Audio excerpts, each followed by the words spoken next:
Did the luggage arrive? Starting today, my parents are moving in with us, so please be nice. That was the first thing he said, joking around. As if I wasn't already furious with him. How self-centered can this man be? That's the situation, so I'm counting on you. I know what he's up to. He wants to keep me in check by bringing his parents over, while also expecting me to sort various things out for him. Anger rushes through me, but I quickly smirk. Yeah. I just moved out of my house too. Huh? I hold back laughter at his dumbfounded voice. Apparently, he forgot who owns that house. Even Sean, who's listening to our conversation, is trying hard not to laugh. Because that house originally belonged to my grandparents, and I'm the owner now. Ah. So, whose permission were you planning to get for moving in? I refuse to let such people into my house. A mother-in-law who enjoys tormenting her daughter-in-law and a father-in-law who's obsessed with his grandson. And then. You thought I didn't know? You'll pay the price for this, rest assured. I'm Naomi Woods, a 32-year-old working mother on parental leave. I have a husband, Jack, and a 1-year-old son, Ethan. Ethan has just started walking, so I can't take my eyes off him. His wobbly walk is so endearing, and it's healing when he calls me with his little mouth. Ethan really loves his mom. I met Jack at work. My family runs a traditional bakery. Baking delicious bread every day, I spend my days smiling with my parents and younger brother. Excuse me, ma'am. Could I have your name and contact information? One day, a regular customer, him, asked me this. His face turned red as he asked, and I found him cute. We started dating. Naomi, your cooking is delicious. Really? Thank you. Yeah. So, will you keep cooking for me? By my side? And so, we got married. My parents were overjoyed about our marriage, but my much younger brother, Sean, always had a serious look on his face. Still, he didn't oppose it, and I believe he was happy for us. My dad's shop is gonna be taken over by Sean, so living with us would just wear Jack out. My dad suggested. So, we're living in my late grandparents' house, just the three of us. I was planning to watch Ethan grow up here, with Jack. One day, I went shopping with Ethan. Holding my hand, Ethan walked with effort. Oh, Ethan! He came with me. Now, say hi to Grandma. Hey, Ethan! After buying bread at my family's bakery, my parents and the regulars greeted Ethan with smiles. Ethan, unshy around others, smiled back. Since our family bakery and our house are about an hour's drive apart, I usually visit my parents' place about once a month. And when Ethan and I return home in a good mood. What? No way. The front door was unlocked. As I open the door, I see familiar shoes. And, as expected, I sigh. I've asked you to let us know in advance when you're coming over. Oh, you're finally back? Where on earth have you been? My mother-in-law, ignoring my words, lounges and watches TV. She probably entered using the spare key Jack must have given her. No matter how many times I tell her, she never listens. Sighing again, I think to myself. Come on, don't just stand there. Get moving and do some housework. I'll take care of Ethan. She picks up Ethan and tells me to clean up the mess she made eating her snacks. I wish she'd clean up after herself and not touch my son with her snack-covered hands. When I tell her this, she grumbles, how dare you, a daughter-in-law, as if I'm dirty or something, and then to Ethan, you have a scary mommy, don't you? Please, don't say weird things to Ethan. I reply and take sleepy Ethan to his room. While doing the chores, she keeps making snide remarks. Honestly, I'd rather ignore her, but if I take my eyes off her, she'll try to take Ethan away. You're boring to talk to. I'm going home today, she says, and leaves. That's a relief for me, so I send her off with a smile. What a handful my mother-in-law is, I mutter and finish the interrupted chores. I understand she wants to see Ethan, her only grandchild. But I really wish she would stop using her spare key to barge into our house. Hey, can you please take back the spare key from your mom? What? Why? After Jack gets home, I tell him about his mother. He looks uneasy even after hearing me out. I glare at him. If you don't take back the spare key from her, I'm changing the locks. And this time, you won't get a key. All right. I'll take it back from her. Is that okay? He agrees reluctantly after I push him. I thought this would make things better. But I was wrong. Can you come with me to my parents' house this weekend to get the key? Jack asked me that weekend. I really didn't want to, but thinking it's better to see it with my own eyes, I went to his parents' house with Ethan. You finally arrived. I have a lot of housework for you to do, so get moving. Ethan will be fine with us. As soon as I entered my in-laws' house, Ethan was taken away by my in-laws, and I was saddled with chores. I glanced at Jack, but he stubbornly avoided my gaze. I've been tricked. He set me up. That's what I thought, but it's tough in a 3-against-1 situation. Besides, I didn't want to stay long in a dusty and dirty house like this, so I quickly got to work on the chores. While I was cleaning, I heard Ethan's loud cries. Ethan! What's wrong? I rushed over in a panic and found Ethan crying and struggling in his grandfather's arms. He reached out for me, so I took Ethan from his grandfather. What did you do to Ethan? Oh, stop it. We didn't do anything. That's right. As I glared, Jack, who had been ignoring everything, started to explain what happened. Apparently, Ethan tried to follow me, and his grandfather caught him and forcefully held him, interfering with his attempt. His grandfather then carelessly played with him, ignoring Ethan's desire to be with me. Ethan is such a crybaby for a boy. Right.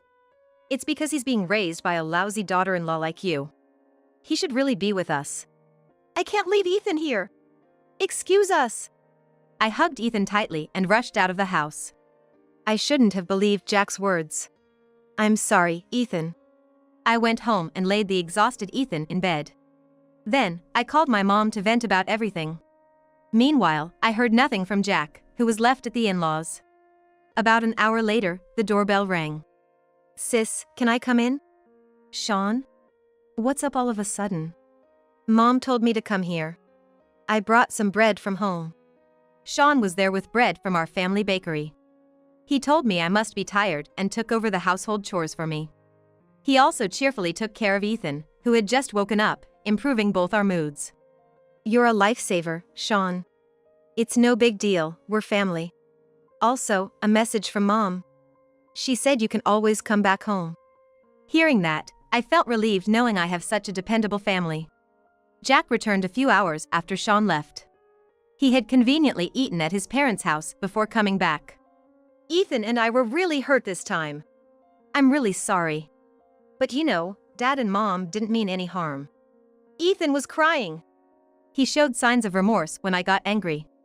However, it didn't seem sincere, and I couldn't trust him anymore. The thought of divorce crossed my mind. Jack, it's time to wake up. Jack? When I woke up in the morning, Jack was gone. In his place, there was a note. I'm going on a business trip to Chicago starting today. You could have told me that directly. Well, it's less irritating without him here. Besides, it's good for us to have some space to cool off. If he's not here, it's no problem to change the locks. This will give us some peace for a while, right, Ethan? Ethan, not understanding the words, smiled at my smiling face. With just Ethan, I didn't need Jack. That's what I thought. From then on, Jack and I began living separately. He was on a long business trip and too busy to return home. I do miss Ethan. And I miss Naomi's cooking. The distance helped us reconcile, and we started updating each other once a week via video calls. Meanwhile, I hadn't heard anything from my mother-in-law since changing the locks. I thought she would at least ring the doorbell incessantly, but she did nothing. It was peaceful, but I felt an uneasy calm before a storm. Sis! Something terrible happened! Just then, I received a call from Sean. Confused by my brother's agitated state, I listened and discovered a secret about Jack. That idiot. I'll never forgive him. Fueled by anger, I began preparing my revenge. With the help of my parents, who were informed by Sean, we successfully completed our plan in 2 days. And just as Sean and I were about to leave the house with Ethan, there was a knock on the door. Excuse me, I've come to deliver some packages. Oh, sure. Just leave them here for now. A ton of packages had arrived at our house.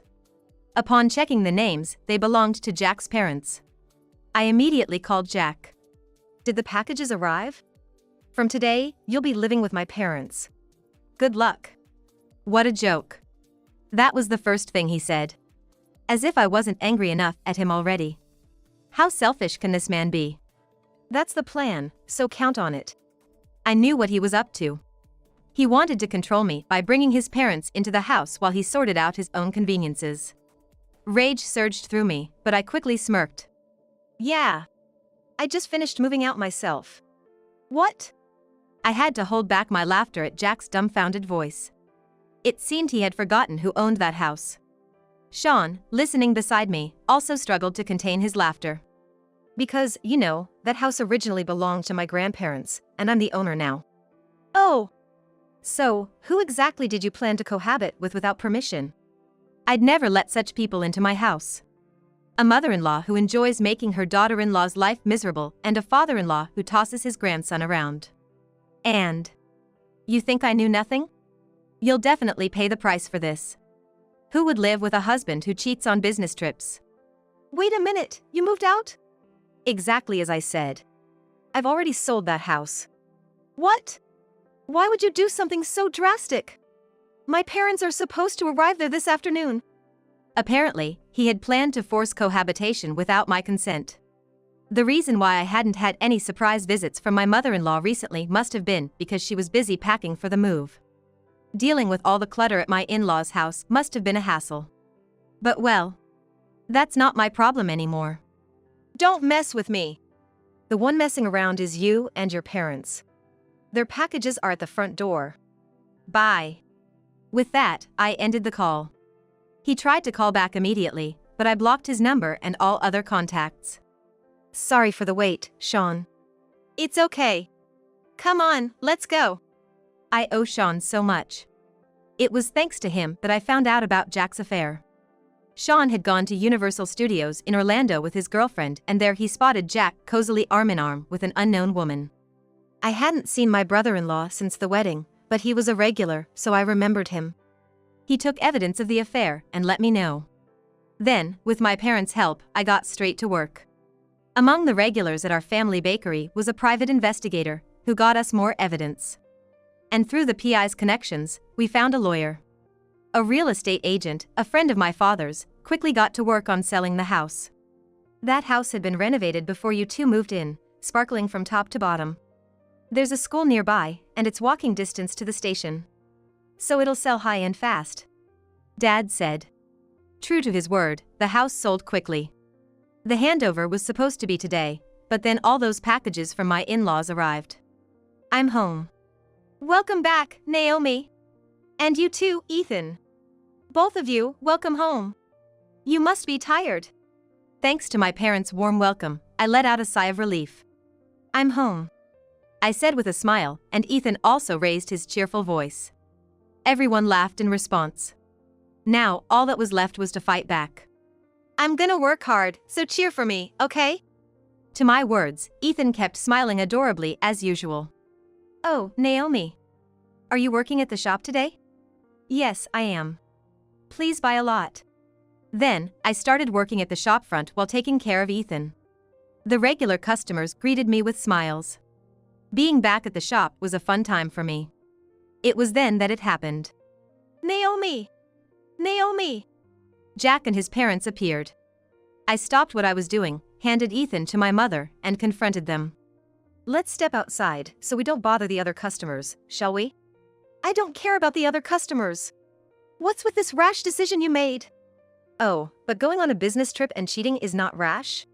My words drew cold stares from the regular customers towards Jack. Noticing that, Jack fell silent for a moment, but then. We sold our house with the intention of living in that house. Where are you expecting us to live now? And according to Jack, it seems like it's Naomi who's been cheating. His parents accused. I was baffled by his father's words. Me, cheating? That's absolutely impossible. I've only ever cared for Ethan. What are you talking about? I haven't cheated on anyone. Lies! Some young guy was coming out of our house, wasn't he? The young man they're talking about is probably my brother, Sean. Eh? Brother? Didn't I tell you? I have a younger brother.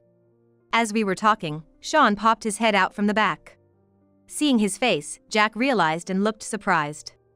long time no see, Jack. Is he really your brother? So?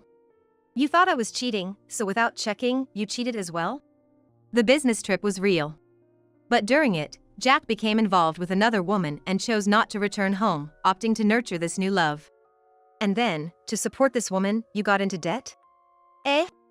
At my words, Jack's parents turned to stare at him. Meanwhile, Jack turned pale, wondering how I knew. I did my research, unlike you. You ran out of our joint account money and resorted to a loan, right? Was it $40,000? When I last checked the account, there were only a few dollars left, which was shocking. I had been covering our living expenses with my child support payments and my salary before maternity leave. That money was in my personal account from before we married, securely saved, so it couldn't be touched. In our joint account, we had agreed to save regularly for Ethan's future expenses. But this is too much. Then, shall we let others decide? I sold the house I inherited from my grandparents, which Jack had unilaterally decided to share with his parents, while he was busy with infidelity and accumulating debt on his business trip. Which of us is at fault, huh? At my words, the regular customers glared at Jack and his parents. Realizing they were in a bad position, they backed off. Could you please leave? I said with a smile, and they hurriedly left the shop. Having successfully driven them away, I was applauded by the regular customers, and I blushed with a shy smile. After that, I filed for damages against Jack for the affair and for disturbing the business at our family bakery. Jack, burdened with debt from his affair, couldn't pay, and his irresponsible parents had no money either. So, they had to sell whatever they could to scrape together some money. I really regret it. Please help me. Jack pleaded, clinging to me. I sighed deeply at his behavior. Do you expect me to trust your regret? No, this time I really am. Just stop it. If you persist, I'll call the police.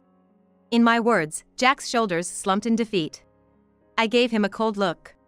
I know why you wanted to live with those two so badly. At my words, Jack visibly shivered. His parents had always complained about their small house and wanting someone to do household chores. In essence, they wanted to live in that house with me as their housekeeper. Meanwhile, Jack, who was always outwitted by me, thought he could control me with his parents around. He probably planned to use the money saved from living expenses for his own purposes or to pay off debts. Maybe he even intended to search for my savings account from before we were married.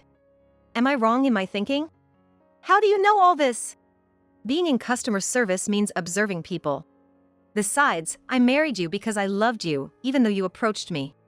I always pay close attention to someone I've loved, even once. I know how you think. Jack looked down, crestfallen at my words. Then, he, damn it, tried to lash out at me. But before his hand could reach me, someone stepped in to stop him. That's going too far. Sean glared fiercely at Jack. Sean had been practicing martial arts for a long time and was in great shape. Jack, grabbed and glared at by Sean, completely lost his nerve. Don't ever show your face to my sister again. Shouted at by Sean, Jack left with a pathetic cry. Thanks, Sean. Don't mention it. Let me know if anything else happens. I'll drive him away. Sean's smile seemed so dependable. You used to hide behind me and cry all the time. Come on, stop it. I'm an adult now. Plus, I have someone to protect. Right. Just don't become a man like him. Sean laughed at my words, saying, of course. He would surely protect his girlfriend well. Both of you, come help out, please. Okay. Called by our mother, we returned to the shop. After that, Jack was too scared to show up around Sean. Moreover, when the lawyer handed him the divorce papers, he signed them without a fuss. We were finally divorced. Actually, the regular customers were furious about how you suffered because of Jack, my mother told me. It seems the story of what happened at the shop spread around, eventually reaching the ears of Jack's coworkers. Once the news spread through his company, Jack had no place there. Facing cold stares from his colleagues, he quit his job. I feel bad about it, so please help. I learned this through a call from my mother-in-law. I had completely forgotten to block their contact information in the midst of everything. Help with what? Well, obviously, financial support. Unfortunately, I'm not kind enough to help someone who harassed me, I said, ending the call. This time, I made sure to block the number. Unable to gather the money for alimony and child support, Jack resorted to borrowing from dangerous sources. Apparently, his affair partner, thinking he was single, promptly left him. I even heard rumors that Jack and his parents were taken away by some men in black suits. Mommy. What's up, Ethan? Meanwhile, our lives were peaceful. We took turns looking after Ethan, enjoying our days with ease.